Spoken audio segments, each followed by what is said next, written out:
Good afternoon, Karen Frankel here. Did I mention that I'm here to get you all drawing? I do know that when I introduce colour to the drawing, no matter whether we've been drawing in pencil or charcoal or pen or whatever it is, I do know that when people start working with colour, they often confuse or are confused by how to appropriately put down tones and how do you observe things with dark and light colors.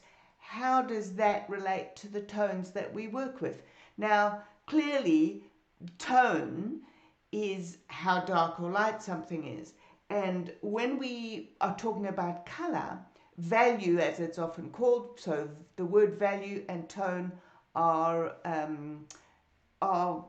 what's the word? Interchangeable, that's the word. So they mean the same thing. So if I say value, I'm talking about tone. Sometimes I talk about value for colors and tone for black and white stuff, but that isn't a thing, that's just me.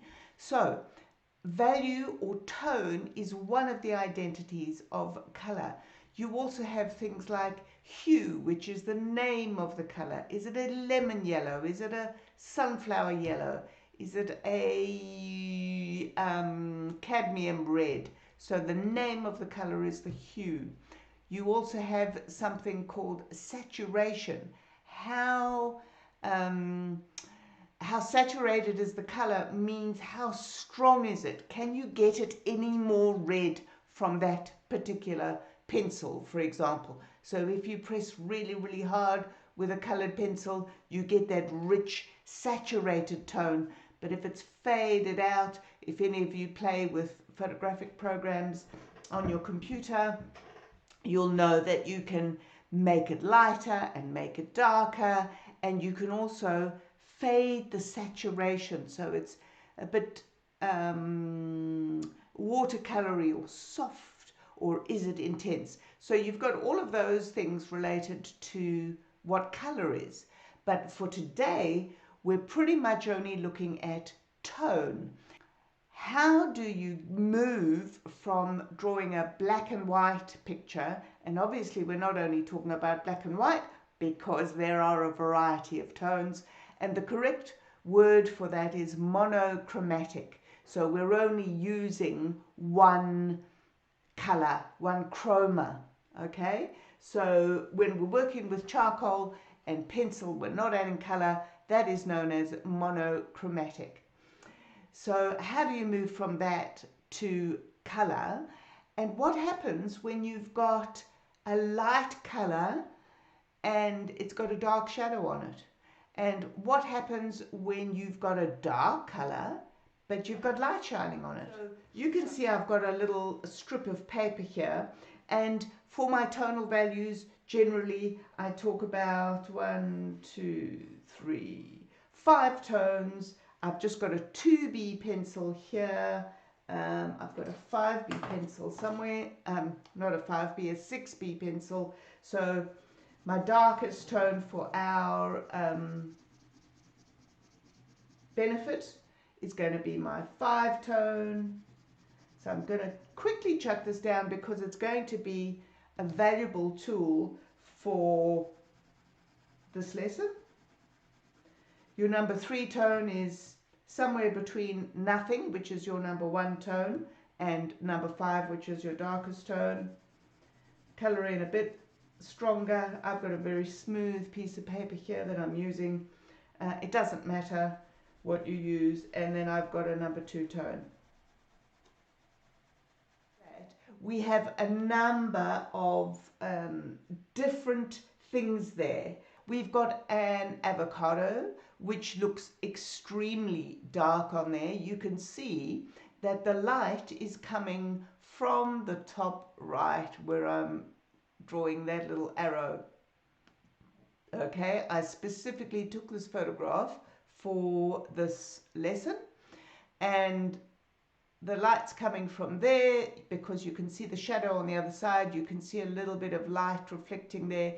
The light is much higher than that actually. So obviously I've got white polystyrene balls, and you can see the white is showing there. Then it gets interesting, more interesting. It's simple on the dark and the light items, but it's not so simple when we come to a colored item. So the egg is not too bad to work out where those tones are, and you will have seen me estimating. You will have seen me half closing my eyes. If I half close my eyes on that egg, for example, possibly I could use a number 1 right in the middle there for that highlight. I don't think I would even do that. I'd probably make that a 2.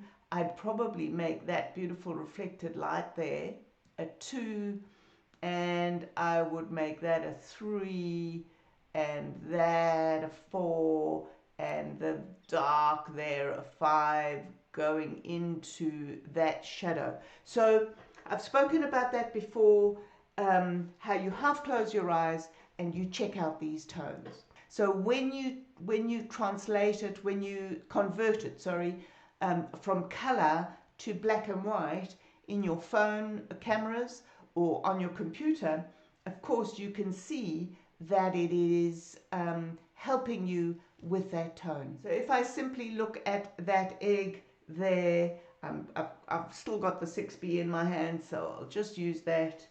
I can work those tones out, and I can color in directly. Okay.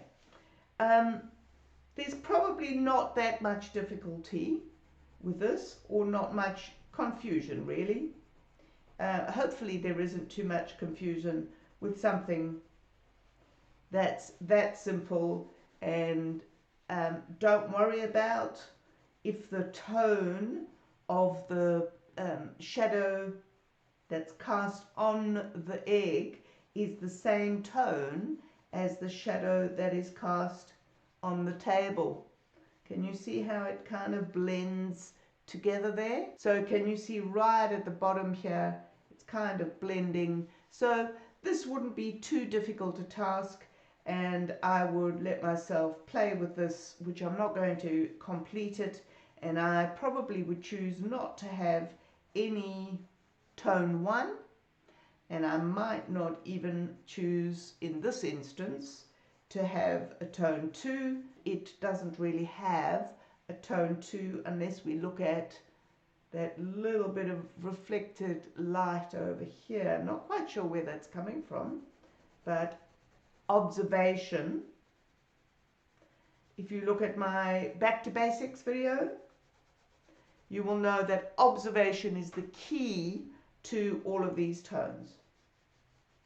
Just a little reminder that showing tones is very, very important for showing 3 dimensions. That's exactly what tones are all about, and why we need to be observing them and trying to depict them in our work. The next thing I want to show you is a wonderful step between your sketching progress, between monochromatic drawing and then moving on to color.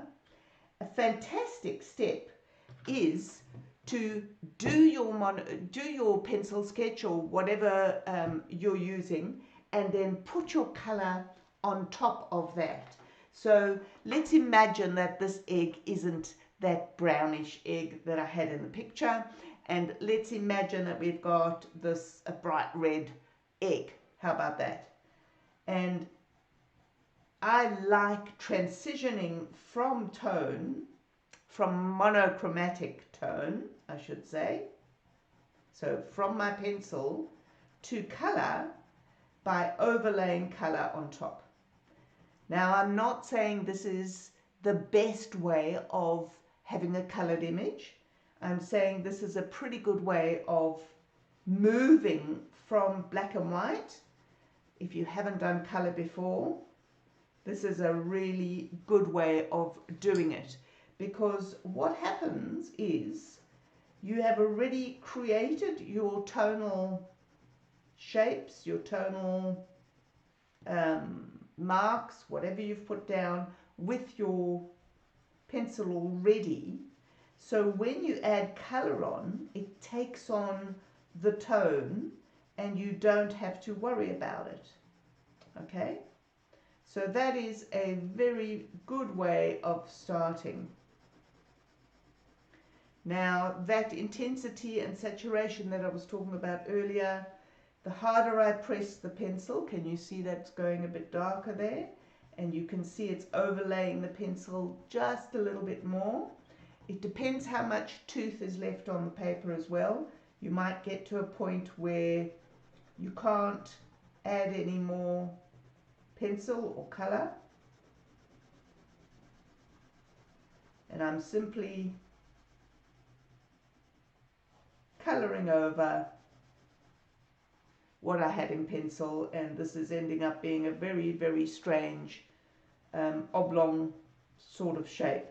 Now, I'm not going to put the color on the shadow, although it might actually be reflected there, but this would be whatever color the table is. So if my table is turquoise, this dark tone would be over the turquoise, okay? So if you've got shadows that are cast on the surface, the shadow will be on top of whatever color is on the table. Does that make a bit of sense to you? So because the turquoise is quite a dark color, it has a dark value, I'm just enhancing the pencil shadow, because I'm not going to just color that in with a little bit more turquoise, because that's not the table paint that changes, or the cloth. The cloth hasn't got an extra bit of turquoise there. It has to be the same right the way across. So that's why this technique is really quite nice. When we are talking about tones, we're actually usually talking about the absence or the presence of light. Okay, so it is the dark that's created by the absence of light, and the light that's created by the presence of light. Where the confusion lies is when you have a colored object and the color itself has a tone, a value, and that's what I've already mentioned to you. So if we look at this apple, it is not all one color. This side of it has got some darker, if I put it that way, this side has got darker red than that side. But we're talking about the value, the tone of the color, and we're not talking about the tone that occurs because of the absence or presence of light. And not only that, we've got lots of different marks here, so that might confuse things even more. How do we deal with that? Even if we convert this to black and white, can you see that, so the light is still coming from that top right, and I've deliberately manipulated this apple so that this dark side here is on the dark side of the light. It's on the shadowed side of the light. So as artists, we can not only manipulate how we set things up, but we can also manipulate how we draw them depending on where the light is coming from. So even if your eyes are telling you that the whole thing is red, so on this other apple, the whole apple is red, but I've tried to find a very, the slightly lighter side to put on the light where the light's coming from, and put the darker side of the red on the shadowed side. But even if I didn't have, let's say it was a green apple that was all the same tone, or it was that avocado that was the same tone, you can see by half closing your eyes or by changing it to black and white that the light of the light is where it should be, opposite the shadow, and you can easily see what's going on there. So you can help yourself if you've got a product that's got a light side and a dark side. Try to remember to put the dark side where the shadow is, because it will help you. However,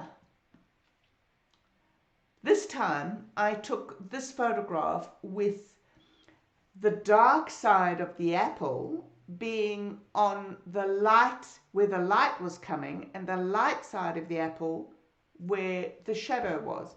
And sometimes if you're taking a photograph of something, you can't manipulate it particularly.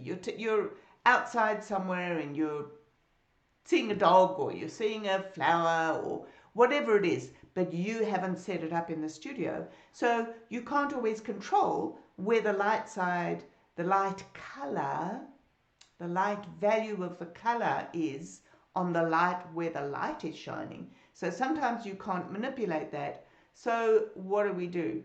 And in this instance, if you look at that right-hand apple where the light and dark is, you should be able to see that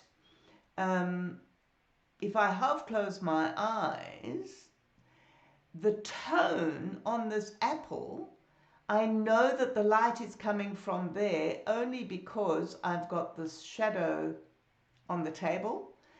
But if I half close my eyes, or if I look at this black and white version, that whole thing is the same tone. Help! So what do you do when that happens?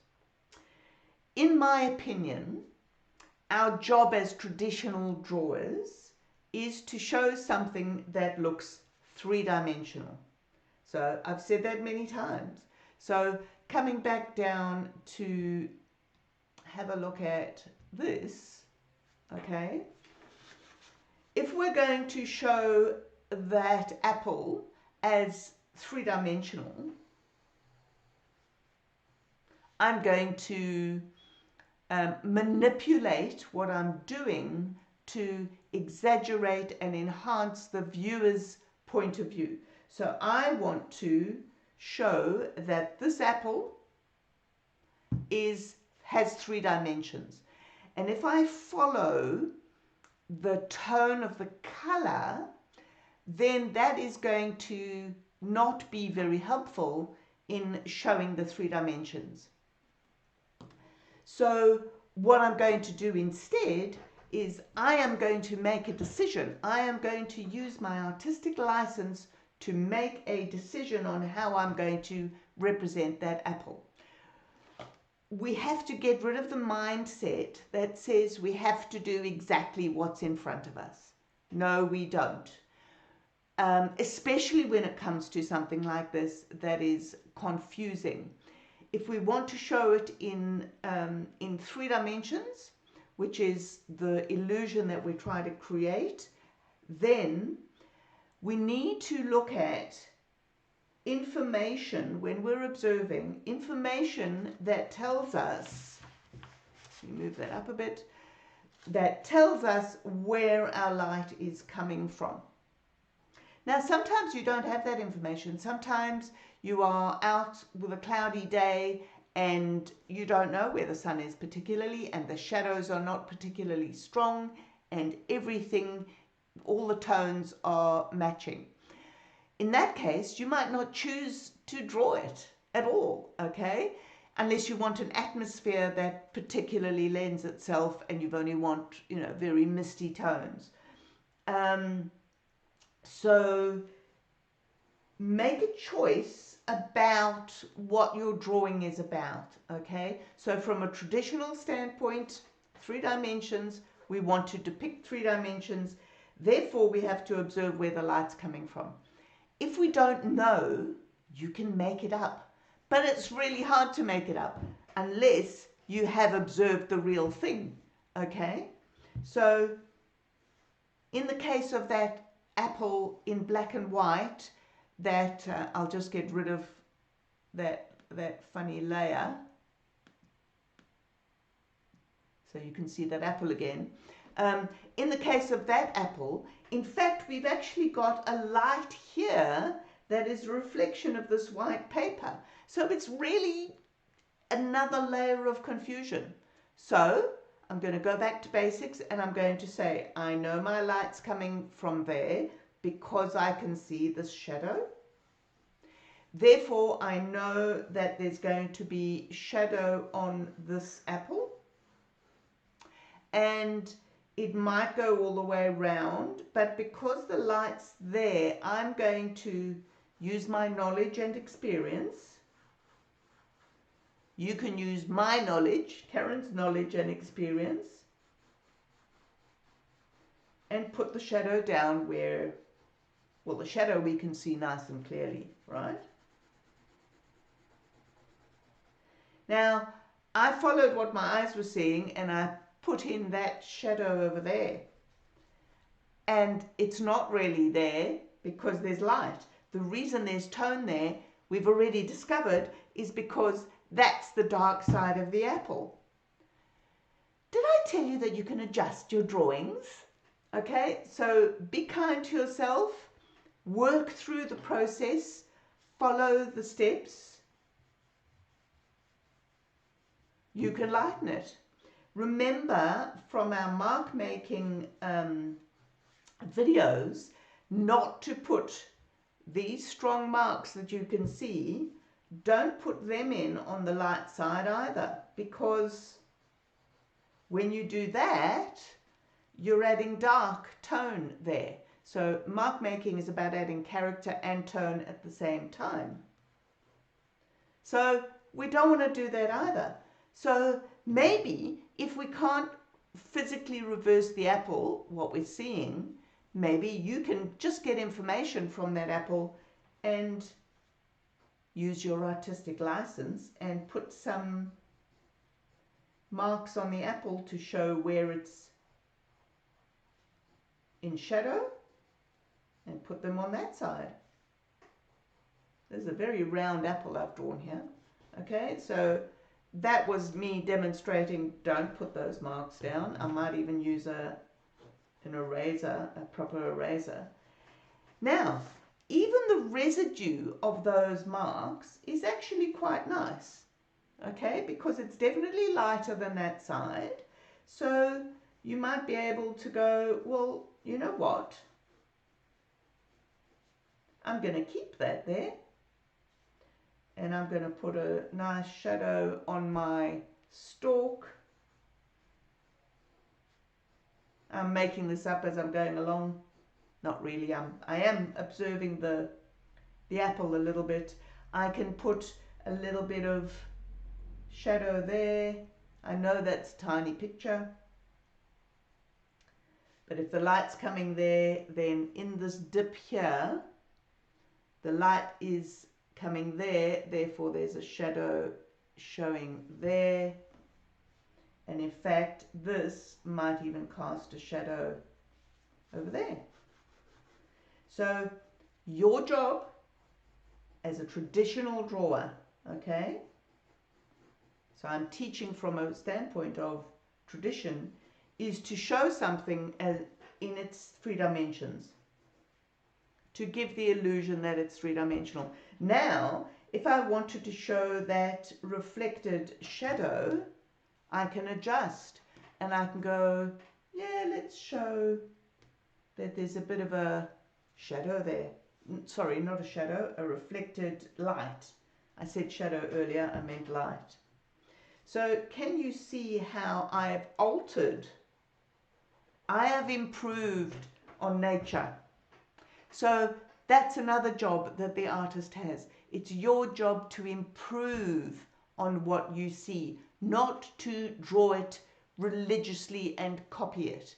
Okay, that's what artistic license is all about. So this is what I've just demonstrated is a monochromatic drawing based on a colored item. There is light on the side that I have manufactured because I know that this is the dark shadow on the paper. I have another tool for you to use that to decide on tones. I have a colored photograph underneath this white piece of paper, and you can see that I've cut a little hole in that, and I've taken it and put it over a very, very dark place. If I match it to this printed tonal ladder, can you see it's got holes in it?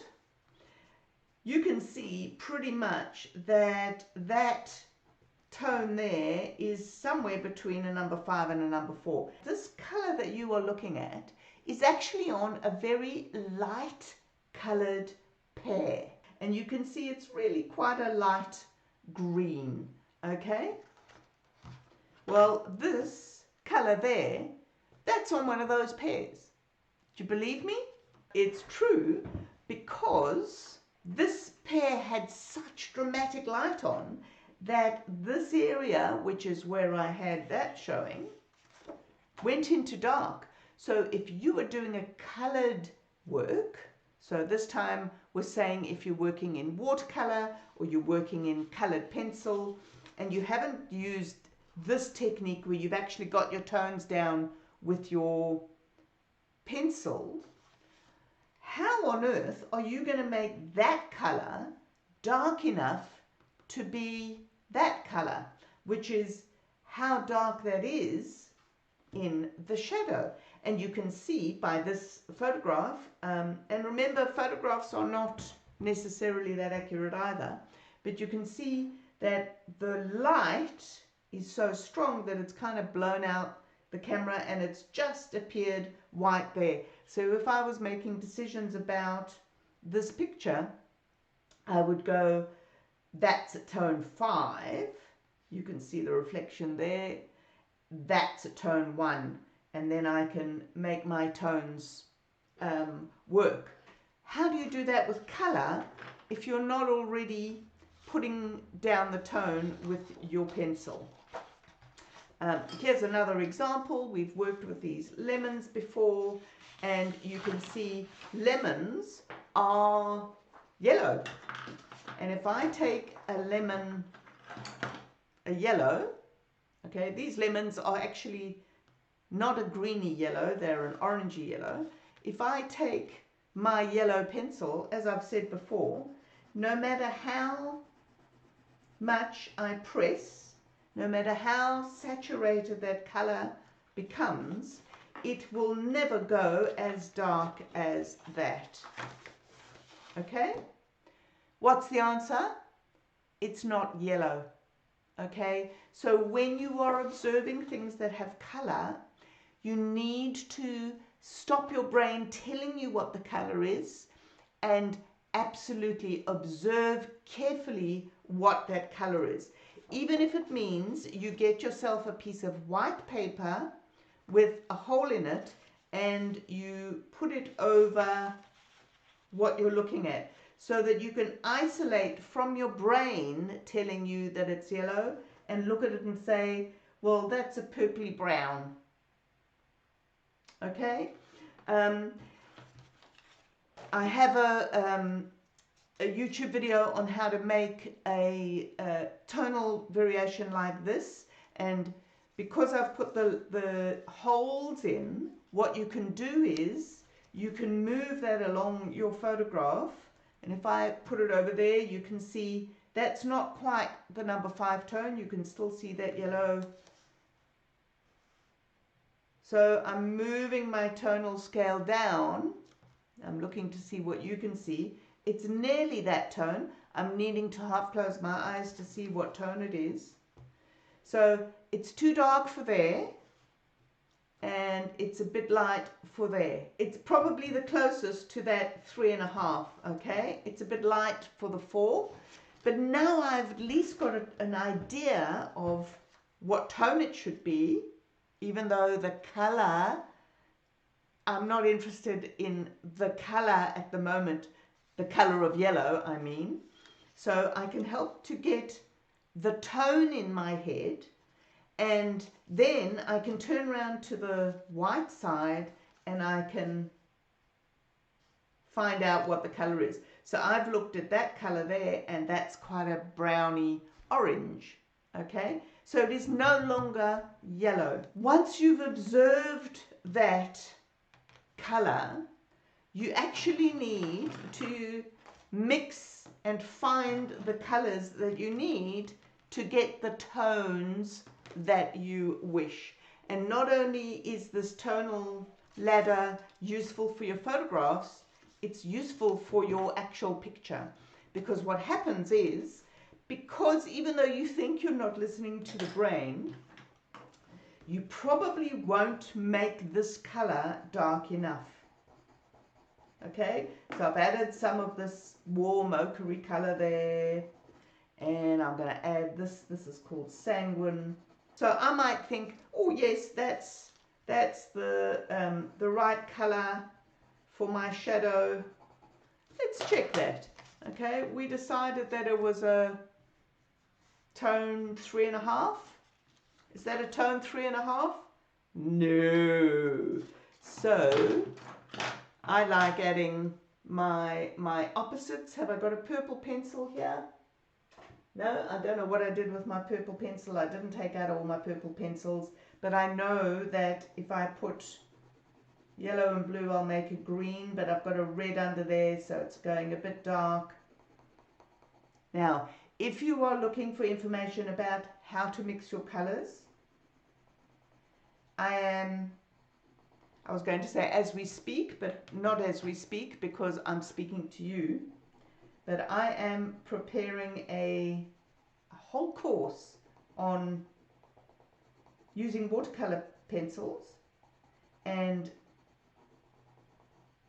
there will be, I'm not sure when, there will be a nice 5-day challenge which will teach you in 5 days. It will challenge you to do something every day for 5 days to learn all about color mixing.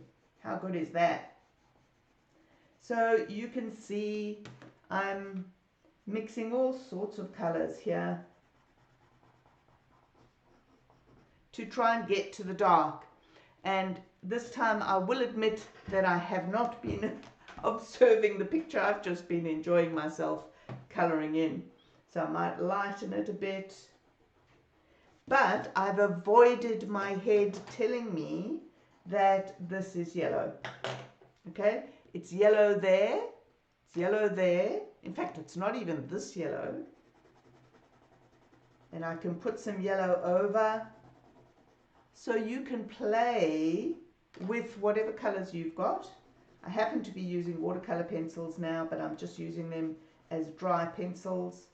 This is not meant to be a tutorial on how to use the color. It's on how to choose what color it is, how to find that color, and not only find that color, but how to choose the tone.